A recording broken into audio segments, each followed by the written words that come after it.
يا صباح الورد والفل يا احلى متابعين. النهارده نعمل معاكم العيش الشمسي، والاول مره اعمل معاكم العيش الشمسي. انا هعمل كميه قليله. انا معايا هنا 3 كوبايات دقيق بالكوبايه ديت، ومعايا خميره، ومعايا نص معلقه ملح. بس انا حطيت نص معلقه ملح صغيره بالمعلقه ديت على الدقيق، والفيديو فصل مني. لو انت هتعملي العيش الشمسي دوت كميه كبيره، هتعملي تخمري الخميره من بالليل. هتجيبي حته خميره كده من فرنة العيش البلدي ب2 جنيه ولا 3 جنيه، وتعجني عليهم عجينه، تعمليها عجينه من بالليل. يعني نص كوبايه دقيق، تحط نص كوبايه دقيق على الخميره وتعجنيها وتبيتيها للصبح. تحطيها يعني في مكان كده دافي على الرخامه في المطبخ، وتبيتيها، وتاني يوم تعجني بيها. لكن انا عشان كميه قليله، انا هعمل معاكم العيش الشمس ده سريع. مش ما بيتش خميره حاجه، لان انا كنت عامله عيش شمس قبل كده وهوريه لكم دلوقتي. بس انا كنت عامله كميه كبيره، فعجنت العجينه، خمرت الخميره من بالليل. وبعد ما تخمري الخميره كمان من بالليل، تحطي خميره تاني فوريه. ده لو انت هتعجني عجين كتير، تحطي كيس زي دوت خميره فوريه بعد ما تخمري العجينه من بالليل، زي ما قلت لك، في نص كوبايه دقيق وتعجني بيها. انا دلوقتي حطيت نص معلقه ملح في الدقيق، زي ما قلت لكم انا حطيتها والفيديو كان فاصل. انا كنت عامله العيش الشمس اهو زي ما قلت لكم اهو، وحطاه في الديب فريزر في شنط كده، معبيه في شنط وحطاه في الديب فريزر اهو. بس الخميره اللي انا قلت لكم عليها انا كنت مخمرها من بالليل، وده برضه يطلع كويس. انا هفضي كيس الخميره كله اهو،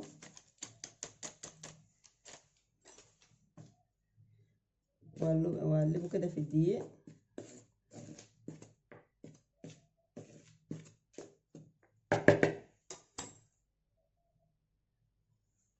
دلوقتي هجيب ميه للعجن. جبت ميه يعجن بيها.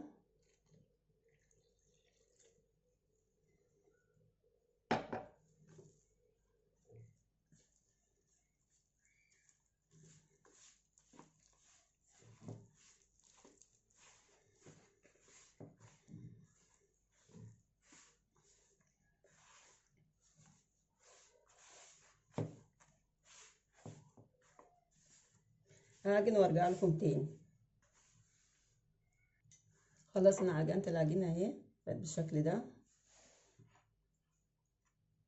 دلوقتي انا هغطيها وارجع لكم تاني 10 دقايق كده، هتكون اختمرت، وارجع لكم تاني ونشوف هنعمل عيش الشمس ازاي.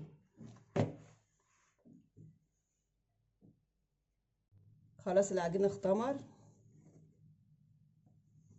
بقى بالشكل ده. وهنا معايا رده او نخاله، في ناس بتسميها نخاله وفي ناس بتسميها رده. دي بعد ما بنحلله في المنخل او ندخله في المنخل بيطلع منه الرده دي. وهنا معايا دي.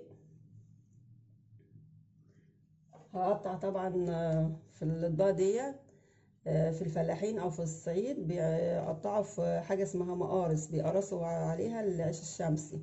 طبعا احنا هنا في القاهره ما فيش عندنا مقارص، فهعمل في الاطباق دي.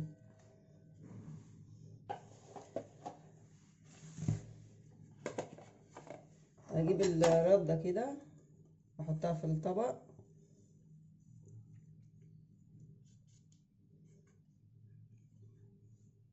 اهو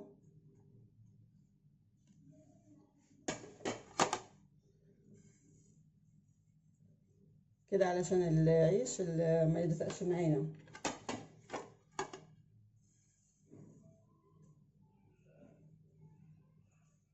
اهو.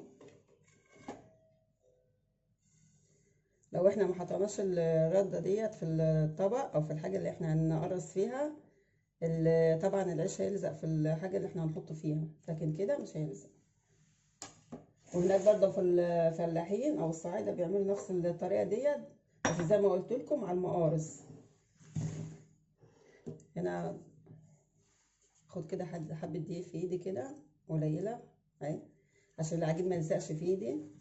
شايفين مختمر وحلو ازاي اهو.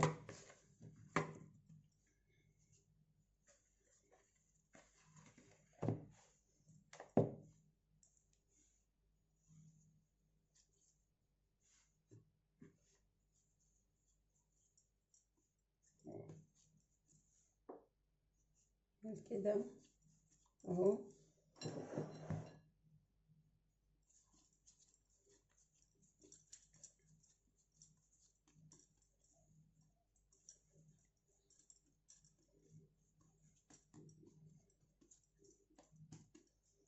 طبعا هي العجينه بتاعت العيش الشمسي لازم بتلزق كده في الايد.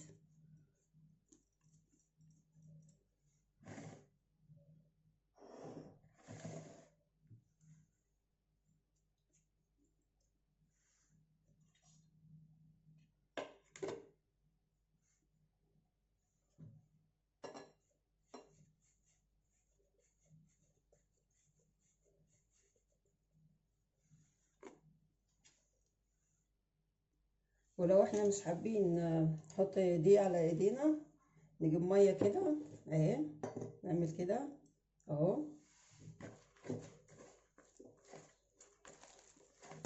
كده العجينه برضو مش هتلزق اهو.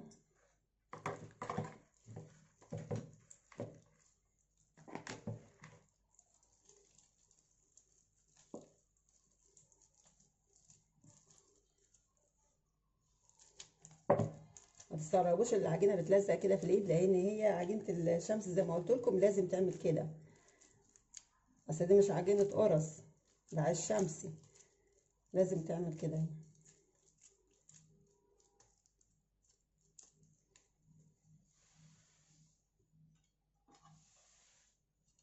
اهو.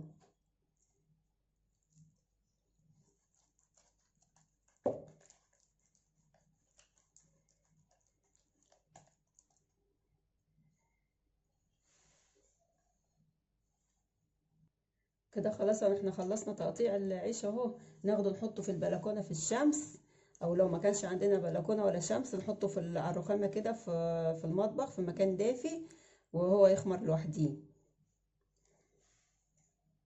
دلوقتي انا هحطهم في البلكونه وارجع لكم تاني ونشوف هنعمل فيهم ايه قبل ما نسويهم.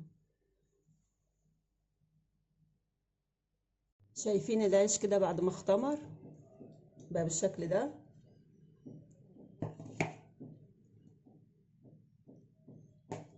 دلوقتي هجيب طبق زي كده واجيب خله واعمل كده،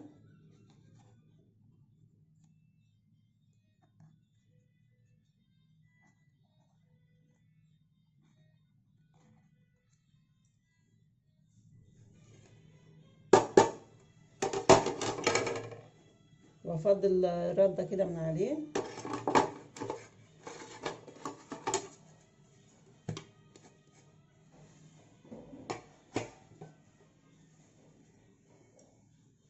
انا بعمله كده عشان يستوي من جوه ويبقى شكله حلو.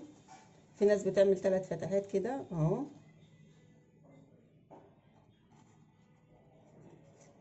بالشكل ده.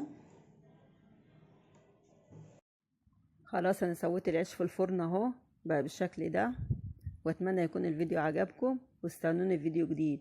مع السلامة.